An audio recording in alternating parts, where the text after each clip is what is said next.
கர்த்தருடைய நாமம் மகிமைப்படுவதாக. இந்த யூடியூப் சேனல் மூலமாக உங்களை பார்ப்பதில் நாங்கள் மகிழ்ச்சி அடைகிறோம். சிட்டி பிளஸிங் ஏஜி சபை வேலர் 1 சபையின் சார்பாக உங்களுக்கு நாங்கள் வாழ்த்துக்களை தெரிவிக்கிறோம். நாம் கடந்து வருகிற இந்த சூழ்நிலையிலே தேவ சமூகத்தில் ஜெபித்த போது ஆண்டவர் இந்த மே மாதம் உங்களுடைய சபைக்கு கொடுத்த வாக்குத்தத்த செய்தியை நான் உங்களோடு கூட பகிர்ந்து கொள்ளபடியாக விரும்புகிறேன். ஆண்டவர் இந்த காலகட்டத்தில் இந்த வார்த்தை உங்களுக்கு ஆசீர்வாதமாக இருக்கும் என்று சொல்லி ஆண்டவர் ஏவினபடியினால் இந்த வார்த்தையை உங்களோடு கூட நான் பகிர்ந்து கொள்கிறேன். ஒரே ஒரு நிமிடம் கண்களை மூடி ஜெபிக்க விரும்புகிறேன். பரிசுத்த பிதாவே, இவர்களுக்காக நன்றி செலுத்துகிறோம். இந்த நேரத்திலே ஆண்டவரே ஆன்லைன் மூலமாக உடைய வார்த்தையை கேட்கிற ஒவ்வொருடைய இருதயத்தை கர்த்தரை பலப்படுத்துவீராக. கர்த்தருடைய வாழ்க்கையில் நன்மைகளை கொடுப்பீராக. நீ கொடுக்கிற இந்த வார்த்தையை அவருடைய வாழ்க்கையை உற்சாகப்படுத்தி எல்லா சூழ்நிலையிலிருந்து அவர்களை விடுவிக்க நாங்கள் ஜெபிக்கிறோம். சத்தியத்தை அறிவீர்கள், சத்தியம் உங்களை விடுதலையாக்கும் என்ற வார்த்தையின்படி கர்த்தர் உங்களுடைய வார்த்தையின் மூலம் நீர் அற்புதம் செய்யும்படியாக ஜெபிக்கிறோம். இயேசுவின் நாமத்தில் ஜெபிக்கிறோம் எங்கள் நல்ல பிதாவே, ஆமென். கர்த்தருடைய நாமம் மகிமைப்படுவதாக. ஸ்தோத்திரம். 2 கொரிந்தியர் புஸ்தகம் 1ஆம் அதிகாரம் 10வது வசனம் இப்படி சொல்லுகிறது. 2 கொரிந்தியர் புஸ்தகம் 1ஆம் அதிகாரம் 10வது வசனம், அப்படிப்பட்ட மரணத்தின் ஒன்றும் அவர் எங்களை தப்புவித்தார், இப்பொழுதும் தப்புவிக்கிறார், இன்னும் தப்புவிப்பார் என்று அவரை நம்பி இருக்கிறார். கர்த்தருடைய நாமம் மகிமைப்படுவதாக. நம்முடைய தேவன் நம்மை தப்புவிக்கிற தேவன். இந்த வசனத்தில் நீங்கள் பார்க்கக்கூடிய பவுல் கொரிந்தி சபைக்கு 2வது நிருபத்தை எழுதும் போது அவர் சொல்லுகிற ஒரு 3 காரியங்களை இந்த வார்த்தை இந்த வசனத்திலே நாம் பார்க்க முடியும். முதலாவது வேதம் சொல்லுகிறது, அவர் எங்களை தப்புவித்தார். பாஸ்டர்ஸ், இதனுடைய அர்த்தம் என்ன? கடந்த நாட்களில், கடந்த மாதத்தில், இந்த மாதம், ஸ்தோத்திரம், கடந்த நேற்றைய தினம் வரை தேவன் எங்களை தப்புவித்தார். வேதம் அப்படித்தான் சொல்லுகிறது. அநேக போராட்டங்கள், அநேக பிரச்சனைகள், நம்முடைய கண்களுக்கு தெரியாமல், நம்முடைய காதுகள் கேட்க முடியாத சூழ்நிலையிலும், அநேக ஆபத்துகள் வந்த போதும் அவர் நம்மை தப்புவித்தார். அதுதான் ஒரு உண்மையான காரியம். இன்றைக்கு எத்தனை பேர் நீங்கள் முழு மனதோடு சொல்ல முடியும், உண்மையிலே ஆண்டவர் என்னை தப்புவித்திருக்கிறார்? ஆமென். வலதுகரத்தை உயர்த்தி ஒரு ஆமென் சொல்ல கேட்கிறேன். கர்த்தருடைய நாமம் மகிமைப்படுவதாக. 2வது பவுல் சொல்கிறார், இப்பொழுதும் தப்புவிக்கிறார். பிரசன்டென்ஸ். ஸ்தோத்திரம். இதனுடைய அர்த்தம் என்ன? இப்பொழுதும் நாம் சொல்லுகிற இந்த வினாடி, இந்த நிமிஷத்திலும் கர்த்தர் நம்மை தப்புவிக்கிற தேவனாக இருக்கிறார். இந்த உலகம் எல்லா சூழ்நிலையும் மாறிக்கொண்டிருக்கிறது. எந்த நேரத்திலும் என்ன வேண்டுமானாலும் சம்பவிக்கலாம். ஆனால் நம்மை தப்புவிக்கிறவர் நம்முடைய ஆண்டவராகிய இயேசு கிறிஸ்து மாத்திரமே. நம்மை தப்புவிக்கிறார். இப்பொழுதும், இந்த நிமிஷத்திலும், இந்த தேவனுடைய வார்த்தையை கேட்கிற இந்த நேரத்திலும் ஆண்டவர் உங்களை தப்புவிப்பார். 3வது வேதம் சொல்கிறது, இன்னும் தப்புவிப்பார். இதனுடைய அர்த்தம் என்ன? அடுத்த நாளும், அடுத்த வினாடியும், அடுத்த நிமிடமும், ஏன் சொல்லப்போனால் ஒவ்வொரு நிமிடமும் ஆண்டவர் நம்மோடு இருந்து நம்மை தப்புவிக்கிற தேவனாக இருக்கிறார். எனக்கு அன்பான தேவனுடைய பிள்ளைகளே, பவுல் அழகாக சொன்ன, எங்களை தப்புவித்தார், இப்பொழுதும் தப்புவிக்கிறார், இன்னும் தப்புவிப்பார். எங்கள் ஆண்டவர் நம்முடைய தப்புவிக்கிற தேவனாக இருக்கிறார். ஏசாயா தீர்க்கதரிசன புஸ்தகம் 46ஆம் அதிகாரம் 3வது வசனம் 4வது வசனத்தில் நீங்கள் பார்க்க சொன்னால், 3வது வசனத்துடைய கடைசி பகுதியிலே வேதம் சொல்கிறது, தாயின் வயிற்றில் தோன்றின முதல் உங்களை ஏந்தி, தாயின் கற்பத்தில் உற்பத்தி ஆனது முதல் உங்களை தாங்கினேன். உங்கள் முதிர் வயது வரைக்கும் நான் அப்படி செய்வேன். நரை வயது மட்டும் நான் உங்களை தாங்குவேன். நான் அப்படி செய்து வந்தேன். இனிமேலும் நான் ஏந்துவேன், நான் சுமப்பேன், தப்புவிப்பேன். ஆண்டவர் அழகாக சொல்லுகிறது நீங்கள் பார்க்க முடியும். ஸ்தோத்திரம். இனிமேலும் வேதம் சொல்லுகிறது, இந்த நாள் முதல் இனியும், எப்பொழுது? தாயின் வயிற்றில் இருக்கும் பொழுதே, தாயின் கற்பத்திலிருந்தே, நீ தோன்றின நாள் முதல், நான் உன்னை உருவாக்கின நாள் முதல், நான் உன்னை ஏந்துகிற தேவன், நான் உன்னை சுமக்கிற தேவன், நான் உன்னை தப்புவிக்கிற தேவன். எதிர்த்து நீங்கள் பார்க்க முடியும் ஆண்டவர் செய்த காரியங்கள். அநேக நாமங்கள் சொல்லப்பட்டிருக்கிறது. அவர் அற்புதம் செய்கிறவர், அவர் அதிசயம் செய்கிறவர், உடைய வாழ்க்கையை கர்த்தர் உயர்த்துகிற தேவன். அவர் ஆலோசனை கர்த்தர், நீதியின் தேவன், நம்மை விடுவிக்கிறவர், நம்மை தேற்றுகிறவர். இன்னும் நீங்கள் பார்க்க முடியும், நமக்கு விடுதலை கொடுக்கிறவர், நம்மை மனதுருகிற தேவன், நம்மை அரவணைக்கிறவர். இந்த காரியங்கள் எல்லாம் ஆண்டவர் செய்து கொண்டே இருக்கிறார். ஆனால் வேதம் சொல்லுகிறது, இந்த வசனத்தில் நீங்கள் பார்க்க சொன்னால், தாயின் கற்பத்தில் உருவான நாள் முதல், தாயின் கற்பத்தில் உன்னை ஏந்திடுவே, நீ உலகத்தில் வந்த நாள் முதல் உன்னை ஏந்தினாலே எதுவரைக்கும் தெரியுமா? இந்த ஏந்துதல் எதுவரைக்கும் தெரியுமா? வேதம் சொல்ல முதிர் வயது வரைக்கும். ஏந்துவது மாத்திரமல்ல, சுமப்பது மாத்திரமல்ல, தப்புவிக்கிற தேவனாக இருக்கிறார். கைகளை உயர்த்தி ஒரு ஆமென் சொல்ல கேட்கிறேன். கர்த்தருடைய நாமம் மகிமைப்படுவதாக. இந்த செய்தியை கேட்டுக்கொண்டிருக்கிற ஒரு வாழ்க்கையில் ஒருவேளை நீங்கள் தனிமையை சந்தித்துக் கொண்டிருக்கலாம், என்னால் கைவிடப்பட்ட ஒரு சூழ்நிலையில் இருக்கலாம், என்னோடு பேசுவதற்கு யாரும் இல்லையே, என்னை சுமப்பதற்கு யாரும் இல்லையே, ஏற்றுவதற்கு யாரும் இல்லையே என்று சொல்லலாம். ஆனால் எனக்கு உங்கள் வலது கரத்தை உயர்த்தி ஒரு விசுவாச அறிக்கை செய்யுங்கள்.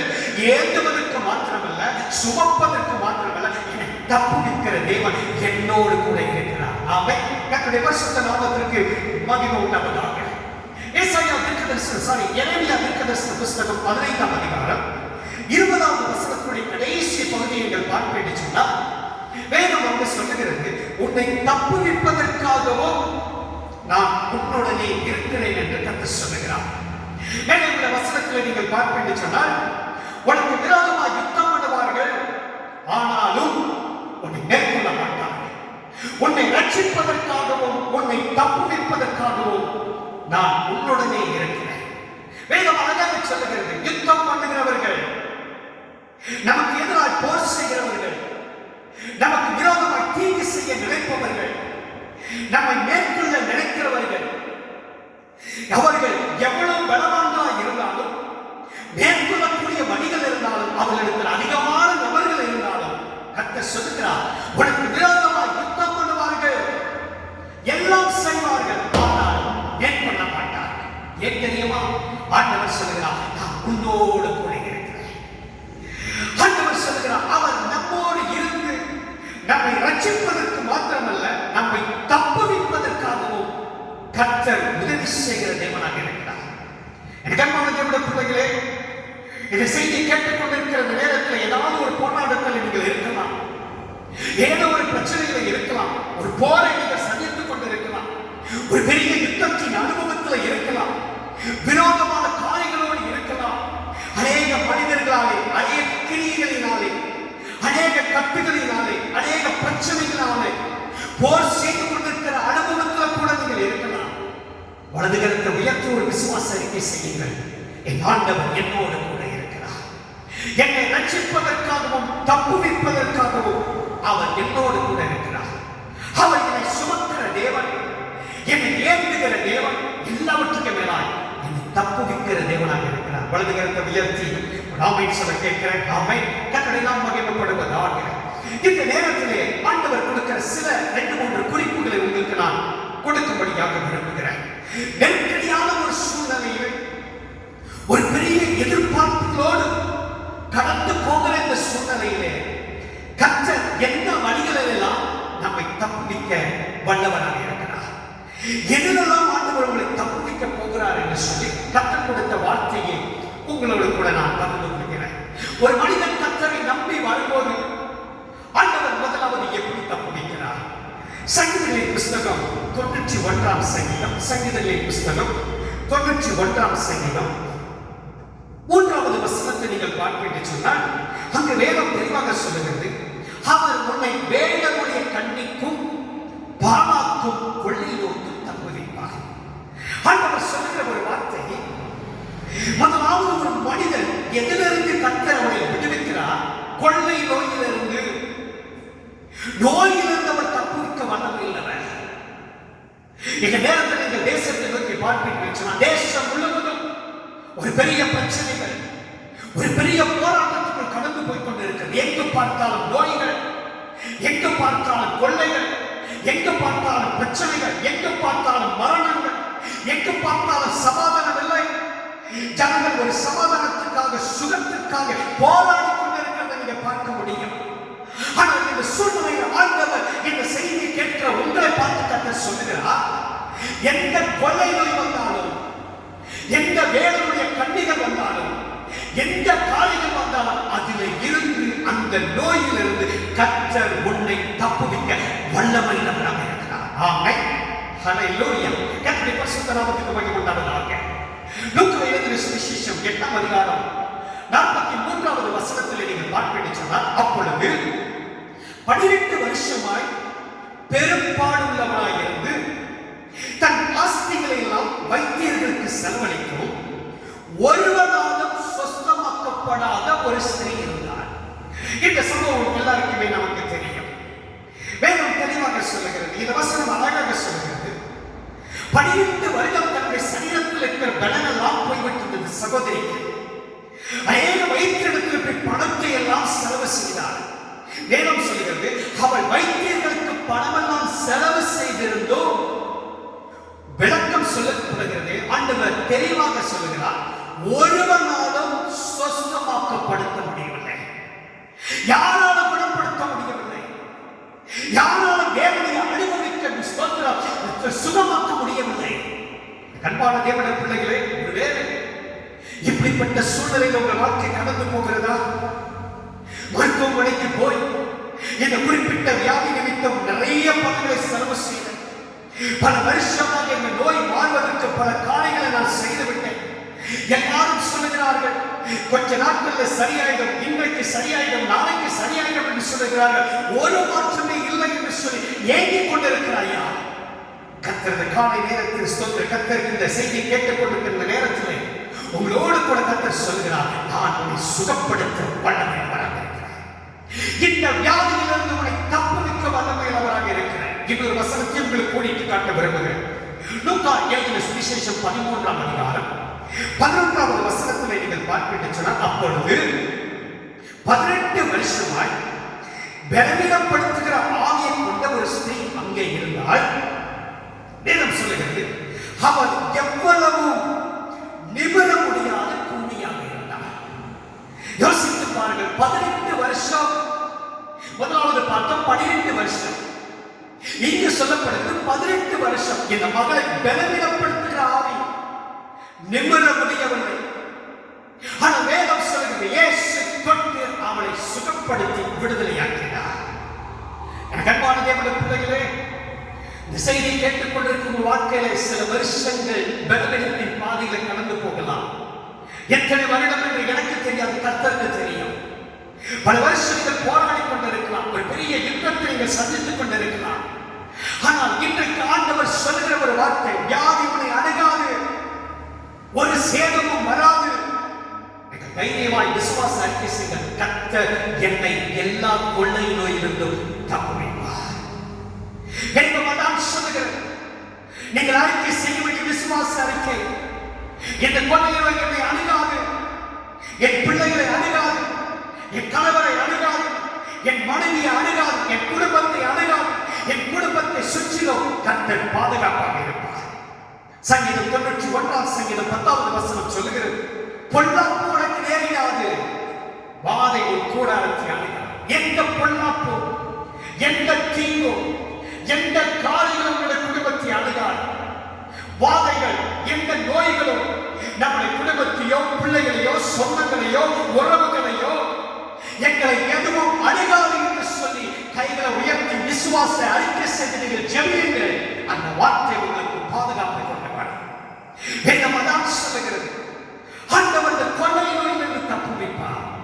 ஏனென்றால் அவர் தாயின் வயிற்றிலிருந்து உன்னை ஏற்றினவர், முதிர் வயது வரைக்கும் உன்னை கைவிடாதவர். வேதம் சொல்கிறது, முதிர் வயது வரைக்கும் உன்னை தப்புவிக்கிறவர். அதனால்தான் எசாயா 46ஆம் அதிகாரம் 4வது வசனத்தில் நீங்கள் பார்ப்பீர்கள், இனிமேலும் ஒரு வார்த்தையை நீங்கள் பார்க்க முடியும். இனிமேல் என்றால் என்ன அர்த்தம்? முதிர் வயதுக்கு அப்புறமும் நீங்கள் என்ன சூழ்நிலையில் இருந்தாலும், இனிமேலும் இந்த நேரத்திலிருந்து ஆண்டவர் உன்னை ஏந்துகிற ஒரு மாற்றம் அல்ல, சுமக்கிற ஒரு மாற்றம் அல்ல, தப்புவிக்கிற தேவனாக இருக்கிறார். கையில உயர்த்தி ஒரு ஆமென் சொல்லி கர்த்தரை மகிமைப்படுத்துங்கள். ஆமென். இரண்டாவது, ஆண்டவர் எதிலிருந்து உன்னை தப்புவிக்கிறார்? தானியேலின் புஸ்தகம் 3ஆம் அதிகாரம் 15வது வசனத்துடைய கீழ் பகுதியை நீங்கள் பார்ப்பீர்கள் சொன்னால், நேபுகாத்நேச்சார் நேபுகாத்நேச்சார் சொல்லுகிற ஒரு வார்த்தையை அங்கே நீங்கள் பார்க்க முடியும். வேதம் தெளிவாக சொல்லுகிறது, உங்களை என் கைக்கு தப்புவிக்க போகிற தேவன் யார் என்றார். வேதம் சொல்லுகிறது, இந்த சம்பவம் எல்லாருக்குமே தெரியும். ஷாத்ராக் மேஷாக் ஆபேத்நேகோவுடைய ஒரு சம்பவம். நேபுகாத்நேச்சார் ஒரு பெரிய பொற்சிலையை நிறுத்தி அது வணங்கவில்லை என்று சொன்னால் அக்னி சூளையை போட்டு விடுவேன் என்று சொல்லுகிற ஒரு சம்பவம். இங்க சுரமண்டலங்கள் வாசிக்கப்படுகிறது, எக்காலங்கள் வாசிக்கப்படுகிறது, கிண்ணறங்கள் வாசிக்கப்படுகிறது, வீணைகள் எல்லாம் வாசிக்கப்படுகிறது. வாசிக்கப்படும் போது இந்த நேபுகாத்நேச்சார் என்ன சொல்லுவார்? நேபுகாத்நேச்சார் ராஜா என்ன சொல்லுவார்? நான் வைத்திருக்கிற பொற்சிலையை நீங்கள் வாங்கிக் கொள்ள வேண்டும், நீங்கள் அதை ஆராதிக்க வேண்டும், தொழுது கொள்ள வேண்டும் என்று சொல்லி ஒரு பெரிய அக்கினி சூளையை ஆயத்தப்படுத்தி நடுவில் வைத்துவிட்டு அவர் சொல்லுகிறார், உங்களை என் கைக்கு தப்புவிக்கிறவர் யார்? எந்த தேவனால் என் கைக்கு உங்களை தப்புவிக்க முடியும், எந்த நபராலை தப்புவிக்க முடியும் என்று சொல்லி ஒரு சவால் விடுவதை நீங்கள் பார்க்க முடியும். கண்பான தேவனுடைய பிள்ளைகளே, இரண்டாவது ஆண்டவர் எதிலிருந்து தப்புவிக்கிறார்? அக்கினியின் நடுவில் இருந்து உன்னை ஆண்டவர் தப்புவிக்க வல்லவராக இருக்கிறார். இந்த அக்கினியின் அனுபவம் என்றால் என்ன? நெருக்கமான ஒரு சூழ்நிலை, யாராலும் தப்புவிக்க முடியாத ஒரு சூழ்நிலை, சுற்றிலும் நமக்கு எதிராளிகள் இருக்கிற ஒரு சூழ்நிலை. எப்படி ஆண்டவரை இது நடக்கும்? எப்படி ஆண்டவரை சந்திக்கு சம்பவிக்கும்? இதிலிருந்து என்னை விடுவிக்க போகிறவர் யார் என்று சொல்லி ஒரு பயத்தோடு கலக்கத்தோடு இருக்கிறீர்களா? கண்பான தேவனுடைய பிள்ளைகளே, வேதம் தெளிவாக சொல்லுது, இந்த அக்கினியின் நடுவில் இருந்து, நெருக்கமான சூழ்நிலையிலிருந்து, தப்புவிக்க முடியாத வாழ்க்கையில சிக்கி தவிக்கிறவனை நான் தப்புவிக்க வல்லவராக இருக்கிறேன். தானியேலின் புஸ்தகம் 3ஆம் அதிகாரம் 17ஆவது வசனத்தில் நீங்கள் பார்ப்பீர்கள் சொன்னால், அங்கே தானியேலின் புஸ்தகத்தில் சொல்லப்படுகிறது, அங்கே அவர்கள் சொல்லுகிறார்கள், ஷத்ராக் மேஷாக் ஆபேத்நேகோ சொல்லுகிறார்கள், நாங்கள் ஆராதிக்கிற இந்த தேவன் எங்களை தப்புவிக்க வல்லவராக இருக்கிறார். அவர் எரிகிற அக்கினி சூளைக்கும் ராஜாவாகிய உம்முடைய கைக்கும் எங்களை நீங்களாக்கி விடுவிப்பார். நம்முடைய தேவன் சாதாரண தேவன் அல்ல. எனக்கு அன்பான தேவனுடைய பிள்ளையே, நீ சொன்னீரே, அவர்கள் சொல்லுகிறார்கள், நீ சொன்னீரே என் கைக்கு தப்புவிக்கிற தேவன் யார் என்று சொன்னீர். அதுக்கு அவர்கள் பதில் சொல்லுகிறார்கள், ராஜாவாகிய உம்முடைய கைக்கும் நீங்களாக்கி எங்களை விடுவிக்க எங்கள் தேவன் வல்லவராக இருக்கிறார். ஆமென், அல்லேலூயா. கர்த்தருடைய நாமம் மகிமைப்படுவதாக. இந்த செய்தியை கேட்டுக்கொண்டிருக்கிற நீங்கள் ஏதோ ஒரு நெருக்கத்தின் அனுபவத்தில் தப்புவிக்க முடியாத ஒரு சூழ்நிலையை, உதவியற்ற ஒரு சூழ்நிலை, ஒரு பெரிய சவாலை சந்தித்துக் கொண்டிருக்கிற ஒரு சூழ்நிலையில் இருக்கலாம். வலதுகரத்தை உயர்த்தி ஒரு விசுவாச அறிக்கை செய்யும், இந்த சூழ்நிலையிலிருந்தும் தேவன் என்னை தப்புவிக்க வல்லவராக இருக்கிறார். ஆமென். இந்த வார்த்தையின்படி ஆண்டவர் உங்களை தப்புவிப்பாராக. ஸ்தோத்திரம். அக்கினியின் நடுவில் இருந்து பயங்கரமான ஒரு ராஜாவுக்கு முன்பதாக, சவால் விடுகிற ஒரு கோலியாத்துக்கு முன்பதாக, சவால் விடுகிற ஒரு யோர்தானுக்கு முன்பதாக, சவால் விடுகிற எரிகோ கோட்டைக்கு முன்பதாக நீ நின்று கொண்டிருக்கலாம். இது எல்லாம் உன்னை ஒன்றும் செய்யாது, இது எல்லாம் உங்களை எதிர்த்திருக்க முடியாது, இது எல்லாம் உங்களை தடைப்பட முடியாது. உங்கள் தொழிலிலே, உங்கள் பிள்ளைகளுடைய வாழ்க்கையிலே தேவன் வைத்திருக்கிற எல்லா ஆசீர்வாதங்களாலும் எந்த தடையும் அதை தடுத்து நிறுத்த முடியாது. ஏனென்றால் அவர் உங்களை தப்புவிக்க வல்லவராக இருக்கிறார். ஆமென். கர்த்தருடைய நாமம் மகிமைப்படுவதாக. தானியேலின் புஸ்தகம் 3ஆம் அதிகாரம் 28ஆம் வசனத்துடைய கடைசி பகுதியில் நீங்கள் பார்ப்பீர்கள் சொன்னால், அவர் தமது தூதனை அனுப்பி தமது தாசரை விடுவித்தார் என்று சொல்லப்படுகிறது. வேதம் சொல்லுகிறது, ஆண்டவர் தூதனை அனுப்பி விடுவித்தாரா? அவர்கள் எல்லாவற்றையும் ஒப்புக் கொடுத்தார்கள். தங்கள் தேவனை தவிர யாரையும் நாங்கள் சேவித்து பார்க்க விரும்பவில்லை, ராஜாவை கட்டளைக்கு நாங்கள் கீழ்ப்படியவில்லை, அதையெல்லாம் தூக்கி போட்டுவிட்டு எரிகிற அக்கினி சூளைகளை தங்கள் சரீரத்தையும் அர்ப்பணிக்க ஆயத்தமுள்ளவர்களாக இருந்தார்கள். அப்படி இருக்கும்போது வேதம் கர்த்தர் அவர்களை கைவிடவே இல்லை, அவர்களை தப்புவித்தார். தொடர்ந்து அந்த அதிகாரத்தை நீங்கள் பார்க்க என்று சொன்னால், அந்த தீயினுடைய வாசலை கூட அவர்கள் மேல் வரவழை, அந்த அளவுக்கு தேவன் அவர்களை தப்புவித்தார். கண்பான தேவனுடைய பிள்ளைகளே, நெருக்கத்தின் அனுபவத்திலிருந்து கர்த்தர்களை தப்புவிப்பார். மூன்றாவது நீங்கள் பார்க்க முடியும், தானியேலின் புஸ்தகம் ஸ்தோத்திரம் 6ஆம் அதிகாரம் 16ஆவது வசனத்திலே வேதம் சொல்லுகிறது, அப்பொழுது ராஜா கட்டளையிட்டார், அவனை சிங்கங்களின் கெவியிலே போட்டார்கள். ராஜா தானியேலை நோக்கி, நீ இடைவிடாமல் ஆராதிக்கிறவன் தேவன் உன்னை தப்புவிப்பார் என்றார். மூன்றாவது வேதம் சொல்லுகிறது, முதலாவது கொள்ளை நோயிலிருந்து தப்புவிப்பார், இரண்டாவது அக்கினியின் அனுபவத்திலிருந்து உன்னை தப்புவிப்பார், மூன்றாவது வாயிலிருந்து தப்புவிப்பார். வேதம் சொல்லுகிறது, ஸ்தோத்திரம், எப்படிப்பட்ட வாய்? சிங்கங்களின் வாயிலிருந்து. 2 தீமோத்தேயு 4:16 வசனத்திலே பவுல் தீமோத்தேயுக்கு எழுதும்போது சொல்லுகிறார், அவர் சொல்லுகிறார், சிங்கங்களின் வாயிலிருந்து தேவனை தப்புவித்தார். அதனுடைய அர்த்தம் என்ன?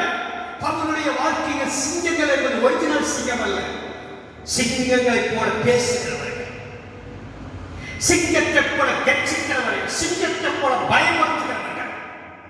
அதனால்தான் பேதுரு 1 பேதுரு 5:8 வசனத்தில் சொல்லும்போது, தெளிந்த புத்தியுள்ளவர்களாக இருங்கள், விழித்திருங்கள், உங்கள் எதிராளியாகிய பிசாசானவன் கெச்சிக்கிற சிங்கம் போல எவனை விழுங்கலாமோ என்று வகைக்கேறி சுற்றித் திரிகிறார்.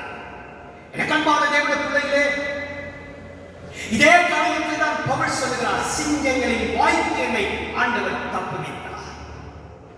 அநேகருடைய வாய்கள் சிங்கங்களின் வாய்களாக இருக்கிறது. உன்னை சுற்றிலும் பயமுறுத்துகிற அந்த சிங்கங்களின் வாயிலிருந்து கர்த்தர் தப்புவிப்பார். 4வது நீங்கள் பார்க்க முடியும், இதிலிருந்து தப்புவிக்கிறார். சங்கீதம் 107 சங்கீதம் 20 வசனத்தில் நீங்கள் பார்க்க சொன்னார், அவர் தமது வசனத்தை அனுப்பி அவர்களை குணமாக்கி அவர்களை அழிவுக்கு தப்புவிக்கிறார். வேதம் சொல்லுகிறது, அவர் தமது வசனத்தை அனுப்பி அவர்களை குணமாக்கி அவர்களை அழிவுக்கு தப்புவிக்கிறார். 4வது ஆண்டவர் சொல்ல, அழிவுக்கு தப்புவிப்பார். அழிவில் இருந்து ஆண்டவர் தப்புவிப்பார். எவ்வளவு தீர்க்கதரிசன புத்தகத்தில் நீங்கள் பார்க்க முடியும், நினிவே பட்டணத்து ஜனங்களுக்கு ஒரு பெரிய போராட்டத்துக்கு வருகிறார்கள். அந்த போராட்டத்தில் அவர்கள் மனம் திரும்பும் பொழுது முழுவதும் ஆண்டவருடைய சமூகத்தில் போய் தன் பாவங்களை அறிக்கைக்கு ஒப்புக் கொடுத்த பொழுது, யோனாவை புஸ்தகம் 3:10 வசனத்தில் வேதம் சொல்லுகிறது, அவன் தீங்கை குறித்து மனஸ்தாபப்பட்டு அதை செய்யாதிருந்தார். அவரை நோக்கி பார்த்த பொழுது அழிவிலிருந்து அவர்கள் திரும்பினார்கள்.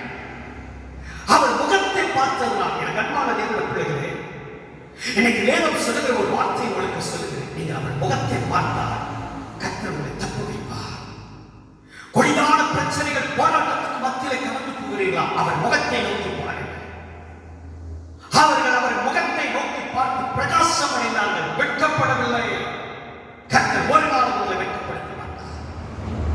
உங்களை அழிவிலிருந்து ஆண்டவர் தப்புவிப்பார். வேதம் சொல்லுகிறது, அவர் முகத்தை பார்க்கிற வாழ்க்கையில் எத்தனை அழிவுகள் வந்தாலும், எத்தனை மனித தந்திரங்கள் வந்தாலும், யார் நம்மை அழிக்க முற்பட்டாலும், யார் நமக்கு எதிராக வந்தாலும், அந்த அழிவிலிருந்து தேவன் உங்களை தப்புவிப்பார். 5வது சங்கீதம் 91 சங்கீதம் 15 வசனத்தில் நீங்கள் பார்க்க சொன்னால், அவன் என்னை நோக்கி கூப்பிடுவான், நான் அவனுக்கு மறுபுக்கு அருளை செய்வேன். ஆபத்தில் நானே அவனோடு இருந்து அவனை தப்புவித்து அவனை கனப்படுத்துவேன். ஆண்டவர் 5வது சொல்லுகிறார், ஆபத்தில் இருந்து தப்புவிப்பார். கண்பான தேவனுடைய பிள்ளைகளே, நான் முடிக்க விரும்புகிறேன். வேதம் தெளிவாக சொல்லுகிறது, சில ஆபத்துகளில் நீங்கள் சிக்கி இருக்கிறீர்களா? பயங்கரமான சூழ்நிலையில் நீங்கள் சிக்கி இருக்கிறீர்களா? கர்த்தர் உங்களை அதிலிருந்து தப்புவிக்க வல்லமையுள்ளவராக இருக்கிறார். லூக்கா 8:24 வசனத்திலே நீங்கள் பார்ப்பீர்கள் சொன்னால், அங்கே வேதம் தெளிவாக சொல்கிறது, அங்கே பயங்கரமான புயல் காற்று வீசுகிறது. சீசர்களால் ஒன்றும் செய்ய முடியவில்லை. சீசர்கள் சொல்லுகிறார், ஐயரே, நாங்கள் மடிந்து போகிறோம் என்று அவரை எழுப்பினார்கள். அந்த நேரத்தில் இயேசு எழுந்து என்ன செய்கிறார்? காற்றையும் ஜலத்தின் கொந்தளிப்பையும் அகற்றினார் என்று வேதம் சொல்லுகிறது. தேவனுடைய வார்த்தை கேட்டுக் கொண்டிருக்கிறது நேரத்திலே வார்த்தையில் ஒரு பெரிய கொந்தளிப்பு இருக்கிறதா? ஒரு பெரிய காற்று வீசிக் கொண்டிருக்கிறதா? ஒரு பெரிய ஆபத்தில் நீங்கள் சிக்கிக் கொண்டிருக்கிறார். வலது கரத்தை உயர்த்தி ஒரு விசுவாச அறிக்கை செய்யுங்கள். காற்றையும் கடலையும் அகற்றி என்னை தப்புவிக்கிற தேவன் என்னோடு கூட இருக்கிறார். ஆமென். ஹல்லேலூயா. கர்த்தருடைய பரிசுத்த நாமத்துக்கு மகிமை உண்டாவதாக. எந்த சூழ்நிலை வந்தாலும் ஆபத்தில் விட்டு விடுகிற தேவன் அல்ல, ஆபத்தில் உன்னோடு கூட இருந்து உன்னை தப்புவிக்கிற தேவன் தான் நீங்களும் நாம் ஆராதித்துக் கொண்டிருக்கிற தேவன். வேதம் தெளிவாக சொல்ல, நோயிலிருந்து தப்புவிப்பார், எல்லா பலவீனத்தில் இருந்தோம். கர்த்தர் உங்களை சுமக்கிறவர், ஏந்துகிறவர் மாத்திரமல்ல, சுமக்கிறவர் மாத்திரமல்ல, தப்புவிக்கிற தேவன். அக்கினியின் நடுவில் இருந்து தப்புவிப்பார். எதிரிகள் நமக்கு முன்பதாக நிற்கிற சவால்கள், நமக்கு ஒரு சவால், யோதா நமக்கு ஒரு சவால், கோலியாத் நமக்கு ஒரு சவால், பலவிதமான பலவீனத்தின் ஆவிகள் நமக்கு ஒரு சவால். இது நடக்காது என்று சொல்லி நம்மை அதைரியப்படுத்துகிற வார்த்தைகள் நமக்கு ஒரு சவால். கர்த்தர் தப்புவிப்பார். வாயிலிருந்து தப்புவிப்பார். சிங்கங்களின் வாயிலிருந்து மற்றவர்கள் நமக்கு விரோதமாக பேசுகிற முறுமுறுப்பின் ஆவியிலிருந்து, சபிக்கிற காரியத்திலிருந்து, ஏறி விடுகிற காரியத்திலிருந்து கர்த்தர் தப்புவிப்பார். அழிவிலிருந்து தப்புவிப்பார். வசனத்தை அனுப்பி அழிவிலிருந்து கர்த்தர் மீட்டெடுப்பார். ஆபத்திலிருந்து தப்புவிப்பார். எல்லா சூழ்நிலையிலும் கர்த்தர் தப்புவிக்கிற தேவன். ஆமென். கண்களை மூடி ஜெபம் பண்ணுவோமா? ஆண்டவர், இந்த நேரத்தில் உங்களுக்காக நான் ஜெபிக்க விரும்புகிறேன். நம்மை தப்புவிக்கிற தேவன் எல்லா சூழ்நிலைகளிலும் நம்மை தப்புவித்து நம்மை நடத்த போதுமானவர். வலது கரத்தை உயர்த்தி ஆண்டவரை சமூகத்தில் அர்ப்பணித்த ஆண்டவரை, என்னையும் என்னுடைய குடும்பத்தையும் என்னுடைய பிள்ளைகளையும் என்னுடைய தொழிலையும் சமூகத்தில் அர்ப்பணித்து எங்களை தப்புவியும். வேதம் அப்படிதான் சொல்லுகிறது. தாயின் கற்பத்தில் உருவான முதல் உன்னை ஏந்தினே எதுவரைக்கும், முதிர் வயது வரைக்கும், நரை வயது வரைக்கும் உங்களை தாங்குவேன் என்று சொல்கிறார். ஒருவேளை உங்கள் உறவுகள் கைவிட்டு இருக்கலாம், நண்பர்கள் கைவிட்டு இருக்கலாம், பிள்ளைகள் கைவிட்டு இருக்கலாம், ஏன் உலகத்தில் இருக்கிற எல்லா மனிதர்களும் ஒரு நாள் கைவிடலாம். ஆனால் கடைசி வரை, இனிமேலும் இந்த நாள் வரைக்கும், இப்பொழுதும் எல்லா காரியத்திலும் எண்ணுகிறவன், சுமக்கிறவன், தப்புவிக்கிற தேவனாக இருக்கிறார். பரிசுத்த பிதாவே, உங்களுக்காக நன்றி செலுத்துகிறோம். இந்த செய்தியை கேட்டுக்கொண்டிருக்கிற பிள்ளைகளுடைய வாழ்க்கையிலே உடைய வார்த்தையை அனுப்பி கர்த்தர் உடைய பிள்ளைகளை சுகப்படுத்துவீராக. நீ தப்புவிப்பீராக. தப்புவிப்பேன் சொன்ன ஆண்டவர் அப்படிப்பட்ட மரணத்திலிருந்து தப்புவித்தார். இனிமேல் இப்பொழுதும் தப்புவிக்கிறார், இனிமேலும் தப்புவிப்பார் என்ற வார்த்தையை படி பிள்ளைகளை தப்புவித்துக் கொள்ளலாம். இரத்த கோட்டைகள் மறைத்துக் கொள்ளலாம். இந்த நெருக்கமான சூழ்நிலையிலே உடைய வார்த்தையை அனுப்பி கர்த்தருடைய பிள்ளைகளை பலப்படுத்தார். இந்த செய்தி கேட்டுக் கொண்டிருக்கும் போதே அபிஷேகத்தின் வல்லமை அவர்கள் இப்பொழுது ஜெபிக்கிற இந்த நேரம் உடைய கரம் அவர்களை தொடட்டும். ஒருவேளை பலவீனத்தின் பாதையை சிக்கியிருந்தார், வார்த்தையை அனுப்பி அவர்களை சுகப்படுத்தும். எனக்கு சித்தப்பட்டு சுகமாக சொன்னீங்களே, உன் விண்ணப்பத்தை கேட்டேன், நானே உன்னை குணமாக்குவேன் என்று சொன்னீங்களே, இனி தைக்கிற முள்ளும் நோவு உண்டாக்குற நெருங்கல் உனக்கு இராது என்று சொன்னீங்களே, வார்த்தையை அனுப்பி கர்த்தரை விடுதலையாக்க வார்த்தை பிள்ளைகள் வெளிப்படுத்த தொடர்ந்து பிள்ளைகளை ஆசைப்படும். இயேசுவின் நாமத்தில் ஜெபிக்கிறோம் என் நல்ல பிதாவே. ஆமென், ஆமென்.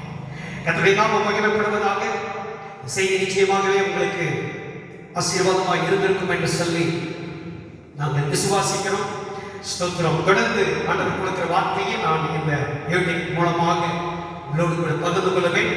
எங்களுடைய ஸ்தோத்திரம் சிட்டி பிளஸிங் ஏஜி சபையினுடைய சேனலை நீங்கள் சப்ஸ்கிரைப் பண்ணிக்கொள்ளுங்கள். பக்கத்தில் இருக்கிற பெல் பட்டனும் நீங்கள் அடித்துக் கொள்ளுங்கள்.